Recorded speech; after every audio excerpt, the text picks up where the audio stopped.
बिस्मिल्लाहिर्रहमानिर्रहीम। मोहतरम नाजरीन अस्सलाम वालेकुम। नाजरीन, हज्जाज का जुल्म व सतम दुनिया में मशहूर है। गो ज़माने के बादशाह बावजूद जुल्म व सतम के दीन की इशाअत का काम भी करते रहते थे, लेकिन फिर भी दीनदार और आदिल बादशाहों के लिहाज से वो बदतरीन शुमार होते थे और इस वजह से लोग उनसे बेजार थे। सईद बिन जुबैर रज़ी अल्लाह तआला अन्हु ने भी इब्ने अशस के साथ मिलकर हज्जाज का मुकाबला किया था। हज्जाज अब्दुल मलिक बिन मरवान की तरफ से हाकिम था। सईद बिन जुबैर रहमतुल्लाह अलैह मशहूर ताबी हैं और बड़े उलमा में से हैं। हुकूमत और बिलखसूस हज्जाज को उनसे बुग़्ज़ व अदावत थी और चूँकि मुकाबला किया था इसलिए अदावत का होना भी ज़रूरी था। मुकाबले में हज्जाज इनको गिरफ़्तार ना कर सका। ये शिकस्त के बाद छुप कर मक्का मुकरमा चले गए। हुकूमत ने अपने ख़ास आदमी को मक्के का हाकिम बनाया और पहले हाकिम को अपने पास बुलाया।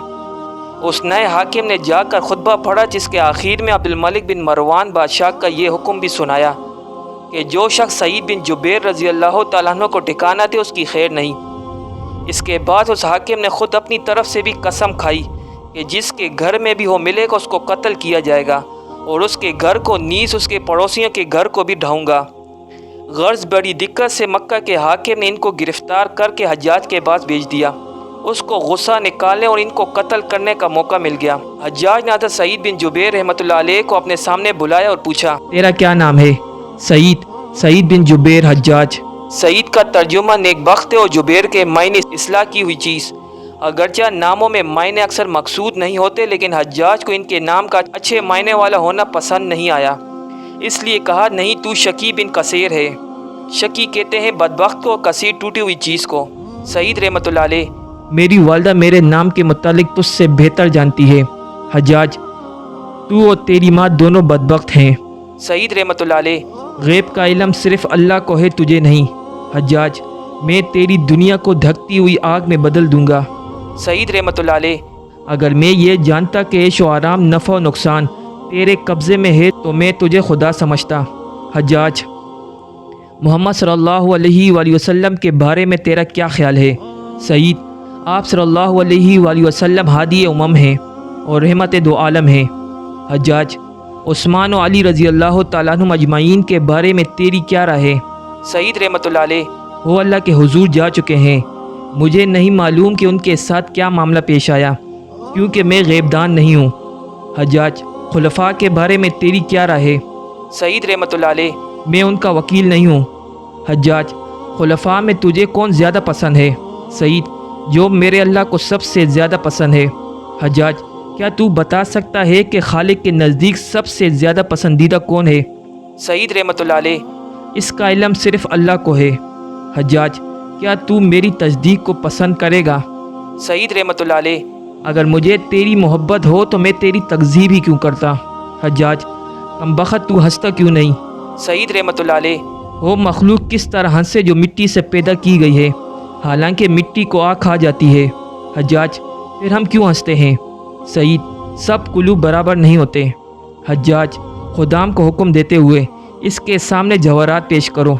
सईद, जवाहरात को देखकर अगर इन चीज़ों को तूने इसलिए जमा किया है कि इनको खुदा की राह में खैरात करके अज़ाब आखिरत से निजात हासिल कर सके तो तब तो ठीक है, वरना याद रख, क़यामत के दिन एक और सिर्फ एक ही चीख होगी जो सुनकर दूध पिलाने वाली औरतें अपनी शेरख्वार बच्चों को भूल जाएंगी।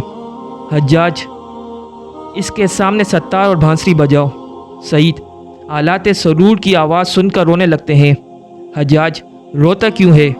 यह सामान ऐश व तरब है। सईद, नहीं, बाजे की आवाज़ ने मुझे सूरे क़यामत की याद ताज़ा कर दी।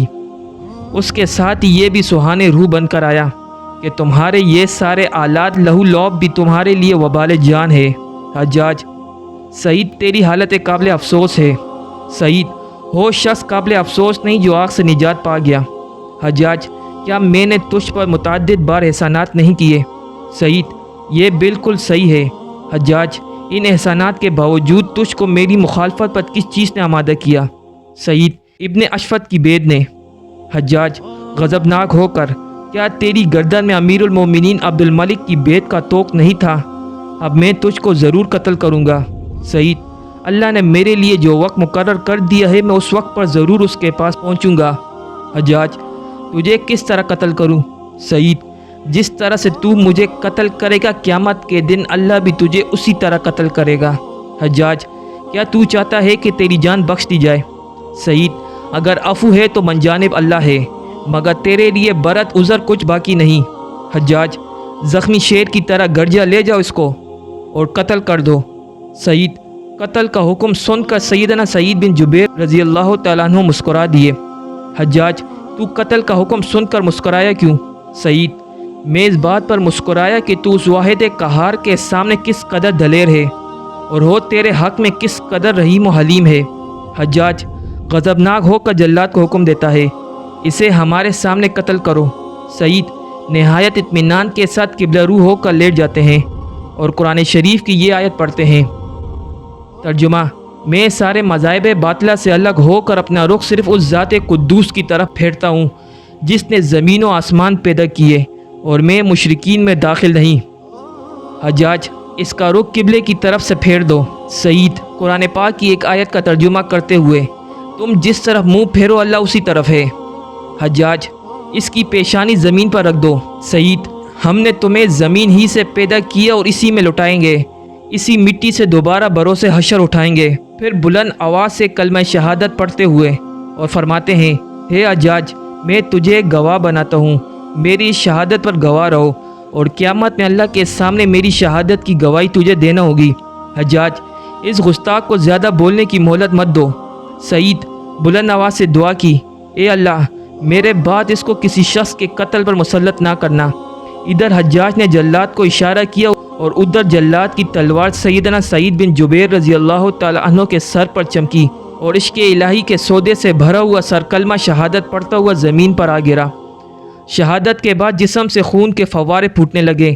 حجاج اتنا خون نکلنے پر بہت حیران ہوا اور اپنے طبیب خاص سے اس کی وجہ دریافت کی۔